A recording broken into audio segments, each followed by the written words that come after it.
అందరికీ నమస్కారం. నా పేరు చూకుల దుర్గాప్రసాద్ శాస్త్రి, బాపట్ల జిల్లా బాపట్ల. ఈ రోజున ఒక ప్రధాన అంశము, మోసపూరితమైన మాటలతో గత 5 సంవత్సరాలలో ప్రజల్ని ఎంత మోసం చేసిన వైఎస్ జగన్మోహన్ రెడ్డి గారి యొక్క నిర్వాకము ప్లస్ ఈ పథకాల, సంక్షేమ పథకాల ద్వారా మనం ఎంత నష్టపోయాము అనేది నేను మీకు విశ్లేషణ చేద్దామని చెప్పని ఈ రోజున మీ ముందుకు వస్తున్నాను.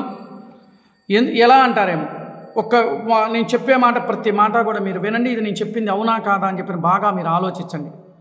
ఒక సంక్షేమ పథకాలు అందుకుంటే వ్యక్తి, ఆ కుటుంబంలో వ్యక్తికి వచ్చేది సంవత్సరానికి వచ్చేసి 90,000 రూపాయలు సుమారుగా వివిధ రూపాయలు. అంటే వీళ్ళు చెప్పిన మాటలే, నేను సృష్టించిన మాటగా ఒక వీళ్ళు అమ్మఒడి కానీ లేకపోతే ఆసరాలు కానీ ఏ పరమైనా కానీ ఒక 90,000 రూపాయలు సుమారుగా ఇచ్చేసుకుంటున్నారు.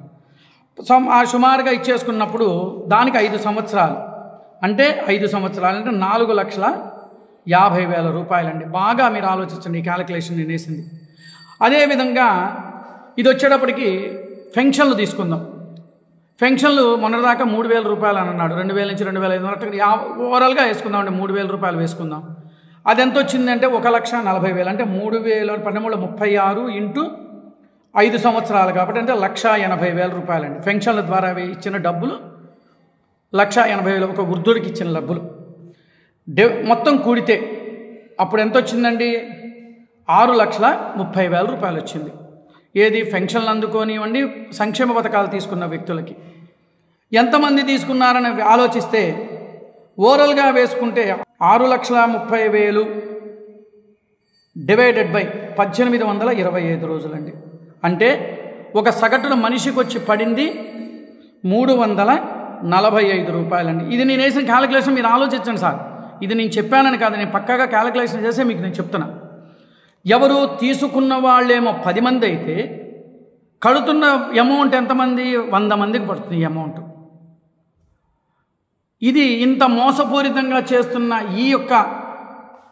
నేను ఈ క్యాలిక్యులేషన్స్ ఎందుకు వేస్తున్నాను అంటే చూడండి, బాగా నేను క్యాలిక్యులేషన్స్ వేసుకోండి, నేను చూపిస్తున్నాను సార్. ఇది ఎందుకు నేను చూపిస్తున్నాను అంటే రాష్ట్ర ప్రజల్ని వైఎస్ జగన్మోహన్ రెడ్డి గారు ఎంత మోసపూరితంగా మాటలు చెప్పి మభ్యపెట్టి మోసం చేశాడో మీరు ఆలోచించాలి. రాష్ట్ర ప్రజలారా, మన భవిష్యత్తు ఇప్పటికీ అంధకారంలోకి వెళ్ళిపోయింది. ప్రతిదీ కూడా మోసపూరితమే. ఏ ఒక్కటి కూడా నేను కరెక్ట్గా నేను చేశాను, 10 మందికి నేను ప్రజలందరినీ ఆదుకున్నాను, సంక్షేమ పథకాల ద్వారా, వివిధ సంక్షేమ పథకాల ద్వారా ఆదుకొని నేను ఎంతో ప్రజల్ని ఆదుకున్నానని చెప్పని ఊకడు దుంపలు కొట్టుకున్న ఎమ్మెల్యేలు, ఎంపీలారా, మరి దీనికి ఏమి సమాధానం చెబుతారు? నేను అడిగిన ప్రశ్నలకి సమాధానం ఏమిటి? రాష్ట్ర ప్రజలారా మీరు ఆలోచించాలి ఈ విషయాన్ని. నేను ఎందుకు చెబుతున్నానంటే, తెల్లవారులేస్తే మా జగన్మోహన్ రెడ్డి గారు సంక్షేమ పథకాల ద్వారా ఆంధ్రప్రదేశ్ రాష్ట్రాన్ని తీసుకెళ్ళాం. పైపెచ్చు మనం కడుతున్న డబ్బులతో కాకుండా అప్పుల రూపంలో కడుతున్నాం మనం. ఇంకా అంటే మనకి ఇచ్చింది ఎంత? మనం కడుతున్న 345 రూపాయలు రోజుకు వస్తే ఒక సగటు మనిషిని బట్టి 5 కోట్ల మంది జనాభా మీద పడిన ప్రతి ఒక్క వ్యక్తి మీద పడింది 345 రూపాయలు. ఇచ్చింది ఎంతమందికండి? సంక్షేమ పథకాలు కానీ లేదంటే వృద్ధాప్య పెన్షన్లు ఎంత ఇచ్చారండి? అది ఇచ్చింది అవునా కదా? మీరు ఆలోచించండి, ఎంతమందికి ఇచ్చింది? సుమారుగా మనం అనుకుందాం, ఒక 10 మందికి ఇచ్చారనుకోండి, 100 మందికి సుమారుగా 100 మంది మీద భారం పడుతుంది. 10 మందికి ఇచ్చింది ఎంత అండి? 345 ఇంటూ సుమారుగా ఒక లెక్క అండి. ఇది నేను అంత తొందరపడింది మీకు నేను మాట్లాడట్లేదు. ఒక్కసారి మీరు ఆలోచించండి. 345 రూపాయలు ఇంటూ 10 మంది వేసుకుందామండి. సుమారుగా యావరేజ్గా 3,450 రూపాయలు. ఒక 10 మందికి ఇచ్చింది 3,450 రూపాయలు అయితే మన మీద పడిన భారం ఎంతమంది? 100 మంది మీద సుమారుగా 70 మందికి వేసుకుందామండి. 70 ఇంటూ ఎంత పడింది? 345 రూపాయలు. 345 రూపాయలు అంటే 24,150 రూపాయలు. 24,150 రూపాయలు మనం కడితే ఆయన దానం చేసింది ఎంతండి? 3,450 రూపాయలు. తీసేస్తే 3,450 రూపాయలు తీసేస్తే ఎంత పడిందండి?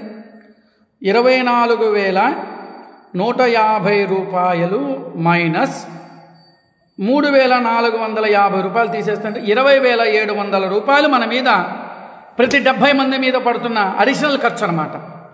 ఇచ్చిందేమో, దానం చేసిందేమో కొంత, రూపాయి దానం చేసి 10 రూపాయలు లాక్కున్నాడండి. నేను చెప్పింది అవునా కదా మీరు ఆలోచించండి. సుమారుగా నేను వేసిన లెక్క ఇది. రాష్ట్ర ప్రజలారా మీరు ఆలోచించండి. ఇచ్చిందేమో 10 మందికి 3,450 రూపాయలు ఇస్తే మన దగ్గర వసూలు చేస్తుంది 70 మంది వసూలు చేస్తుంది. 70 మందికి సుమారుగా 70 మంది మీద భారం పడుతుందండి. అంటే 24,150 రూపాయలకు కాను మైనస్ 3,450 రూపాయలు తీస్తే ఎంత పడిందండి? సుమారుగా 20,700 రూపాయలు మన మీద పెనుభారం వేస్తున్నాడు.